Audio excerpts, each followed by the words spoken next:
हूँ कि आप जो है अगर कोई परेशानी, इससे पहले भी मैंने इंटरव्यू में कहा था कि अगर कोई परेशानी तो आप मुझसे मिलें, मैं मौजूद हूँ। आप चाहिए तो अपने बिल्डिंग में बुलाएं, मेरा टेलीफोन नंबर तो सबको मालूम ही है, आप कॉल करें, जो भी परेशानी रहेगी उसका इंशाल्लाह जल्द से जल्द और बेहतरीन हल निकलेगा। अलग अलग बिल्डिंग के जिम्मेदार लोग हैं, आप उनके साथ बैठक करें, जल्द से जल्द उसका आप फैसला करें और आप टैक्स भर के इस चीज़ से मुक्ले हो जाएं।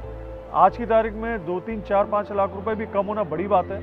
फ़ायदा होता है, अपने लोगों का फ़ायदा होता है, वो आप फ़ायदा उठाएं।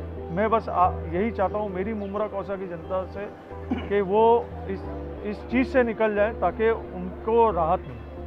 और हमने मुद्दा सिर्फ रशीदा का नहीं रखा, हमने कहा था कि ये पूरे मुमरा कौसा और थाना का मसला है कि हर बिल्डिंग में तो आप देखोगे कि 2, 3, 4 ऐसे रहते हैं जिनके वजह से टैक्स का मामला बिल्डिंग अटकी रहती है। तो ये मसला पूरे मुमरा कौसा के अलावा दीगर इलाकों का भी था। तो उन्होंने इस बात को संज्ञान लेते हुए तुरंत उनको कहा कि ऐसी कई बिल्डिंग हैं, उनको बुलाकर उनका टैक्स जो जिन लोगों ने रेगुलर भरा है उनको रिलीज़ किया जाए और उनसे बात करके जो लोग बचे उनके ऊपर तुम कार्रवाई करो।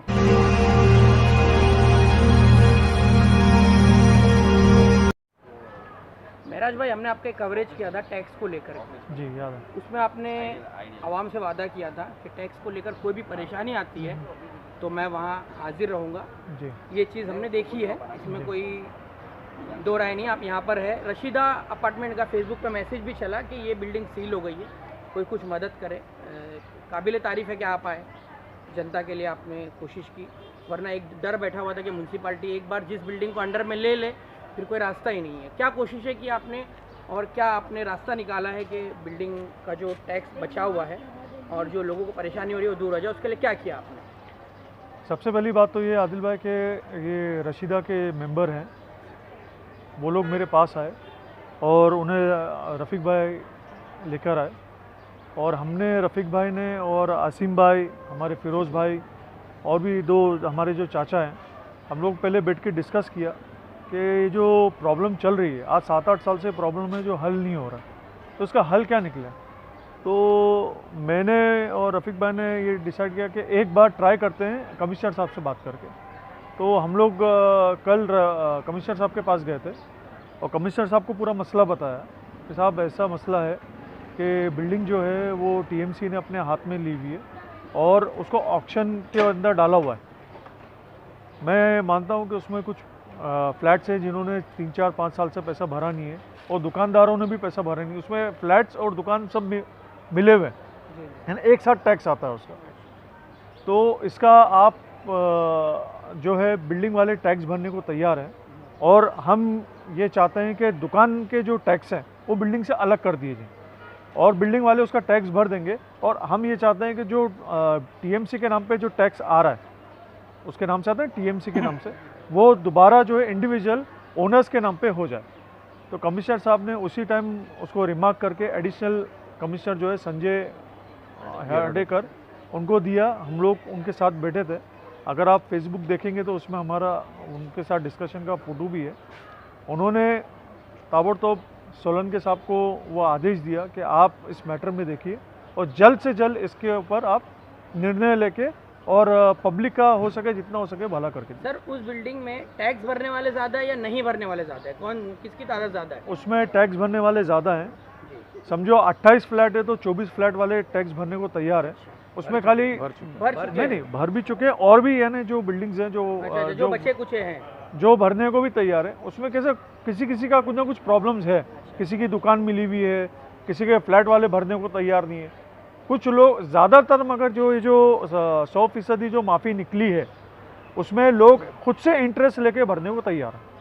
लेकिन सर, कहीं ना कहीं इसमें अवेयरनेस की कमी रही। जैसे आपने बताया कि सिर्फ चार लोग बाकी होने के बावजूद भी टीएमसी ने कार्रवाई कर दी थी, अपने अंडर में ले ली थी। ये तो बेहतर हुआ कि ये जो सहूलत निकाली है उन्होंने। नहीं, ये जो अंडर में ली ये तो 7-8 साल पहले ली थी। ये अभी नहीं ली है अंडर में, ये तो काफ़ी पुराना प्रोसीजर चल रहा है। मगर कैसा है कि ये अब जो अवेयरनेस आई है, लोग जो है सामने से जागरूक होकर और पूरे क्लब होके भरना चाह रहे हैं। और जब से 100% माफ़ी जो निकली है तब से अगर आप देखेंगे कि ज़्यादा से ज़्यादा लोग बाहर निकले हैं भरने के लिए पैसा। रशीदा बिल्डिंग के अलावा भी दूसरी अपार्टमेंट्स होंगे, दूसरी इमारतें होंगी जिनका टैक्स बाकी है, उनको भी आगे परेशानी होती है, उनको क्या कहना चाहेंगे आप?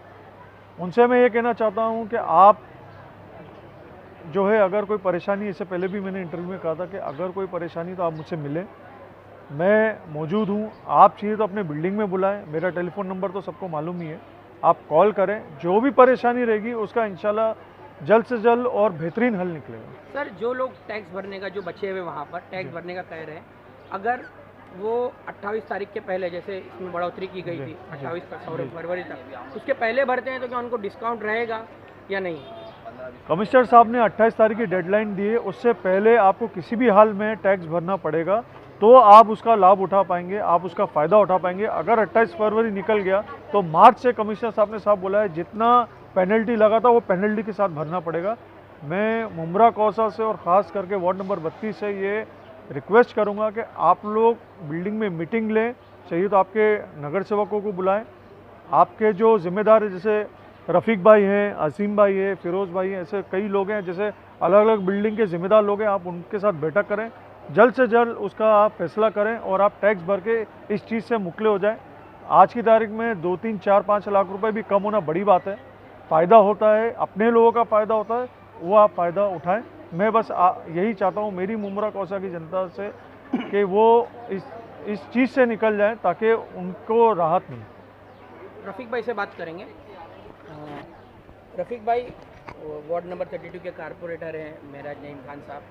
टैक्स के लिए उन्होंने काफ़ी ज़ोर दिया है और इसमें जो अवेयरनेस की बात उन्होंने कही है जी, जहाँ तक कि जनता जागरूक हुई बहुत अच्छी बात है, लेकिन कहीं लोग अभी लापरवाही से ले रहे हैं, एकदम ग्रांटेड ले रहे हैं इस चीज़ को, जैसे कुछ होगा तो फिर संभाल लेंगे या दूसरी चीज़। लेकिन टीएमसी ने इस वक्त सख्त रुख अपनाया है और कहा है कि मार्च के बाद कोई रियायत नहीं।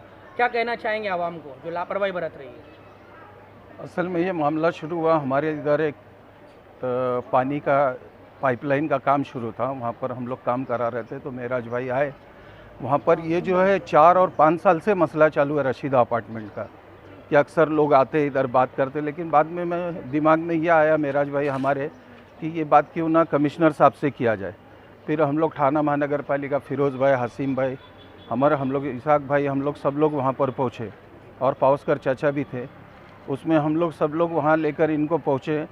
पहुँचने के बाद हम लोगों ने वहाँ पर शानू भाई को फ़ोन किया तो पता चला शानू भाई दोपहर के बाद आने वाले, तो हम लोगों ने वहाँ पर थोड़ी देर वेट किया। उसके बाद इब्राहिम भाई को भी कॉल किया, इब्राहिम भाई भी किसी चीज़ में बिज़ी थे। उसके बाद में हम लोग वहाँ पर गए और कमिश्नर साहब से बात की और कमिश्नर साहब ने बहुत अच्छा रिस्पॉन्स दिया। उसके बाद में उन्होंने हमारी बात को संज्ञान लेते हुए तुरंत उन्होंने आदेश दिया, जो अपना संजय साहब है उनको आदेश दिया। उन्होंने हमको 4 बजे का वक्त दिया और एडिशनल कमिश्नर साहब ने 4 बजे का वक्त दिया और सालुम के साहब और यहाँ के जितना टैक्स डिपार्टमेंट है उनको 4 बजे बुलाया गया और हमारी मीटिंग ली गई। और मीटिंग लेने पर उन्होंने तुरंत ये कहा, और हमने मुद्दा सिर्फ रशीदा का नहीं रखा, हमने कहा था कि ये पूरे मुमरा, कौसा और थाना का मसला है, कि हर बिल्डिंग में तो आप देखोगे कि 2, 3, 4 ऐसे रहते हैं जिनके वजह से टैक्स का मामला बिल्डिंग अटकी रहती है। तो ये मसला पूरे मुमरा कौसा के अलावा दीगर इलाकों का भी था। तो उन्होंने इस बात को संज्ञान लेते हुए तुरंत उनको कहा कि ऐसी कई बिल्डिंग हैं, उनको बुलाकर उनका टैक्स जो जिन लोगों ने रेगुलर भरा है उनको रिलीज़ किया जाए और उनसे बात करके जो लोग बचे उनके ऊपर तुम कार्रवाई करो। यानी कि 2-4 के ना भरने की वजह से जो कार्रवाई हो रही है, सारे जो भर रहे हैं कानून के हिसाब से चल रहे हैं उनको भी तकलीफ आ रही है। हाँ, अक्सर उनको तकलीफ हो रही है ना, जो भरने वाले। अभी हमारे बिल्डिंग में अक्सर लोग क्लियर है, लेकिन इंडीजी वाले तो हमारे ऊपर बर्डन नहीं आ रहा। अभी ये 5 साल से भटक रहे सिर्फ 4-5 लोगों की वजह से, और अभी वो उनमें से अक्सर लोग भरने को तैयार है, लेकिन थोड़ा सा प्रेशर आएगा तो भरेंगे। थोड़ा कॉरपोरेशन का भी काम है प्रेशर लाना, और प्रेशर आता है तो फिर बवाल भी होता है। लेकिन ये कहीं थोड़ा ना कहीं रफीक भाई इसमें एक बात आ रही है कि बरसात आई तो घर बनाओ। हाँ, बिल्कुल घर बनाओ, वरना फिर तो इस चीज़ को आप लोग किस तरह से लेके जाएंगे आगे? क्या इसको बाद में जाके ऐसा ना हो जाए कि ये तहरीक थोड़ी स्लो पड़ जाए? इसको सख्ती से करेंगे आप या बस यहीं पे थोड़े दिन का है ये मामला? नहीं, सख्ती से तो नहीं, क्योंकि हम लोग सख्ती नहीं कर सकते। हम लोग सिर्फ रिक्वेस्ट कर सकते हैं लोगों से कि वो जल्द से जल्द, इतनी बड़ी सहूलत हमको मिली है कि 100, हमारी लड़ाई तो 50% 75 के लिए थी कि 50% माफ़ हो जाए, 70% लेके, और हम लोगों ने भी उसमें मेहनत की छोटी मोटी, और 100% आज माफ़ है। इसका अगर फ़ायदा नहीं उठाएंगे तो फिर ब्याज जो है, मुद्दल जो इतना तकलीफ़ नहीं देता जितना ब्याज दे रहा है। 12% 24% भरना बहुत जाता है, और ये सुनहरा मौका है। मैं मुमरा कौसा की आवाम और दीगर पूरे ठाणे के लिए ये जो टैक्स पे जो पेनल्टी माफ़ है, उन सब से हम सब मिलकर रिक्वेस्ट करते हैं कि वो जल्द से जल्द भर के ये एक बड़ी संकट से निजात ले। 28 फरवरी से पहले इंशाल्लाह। 28 फरवरी से पहले जी।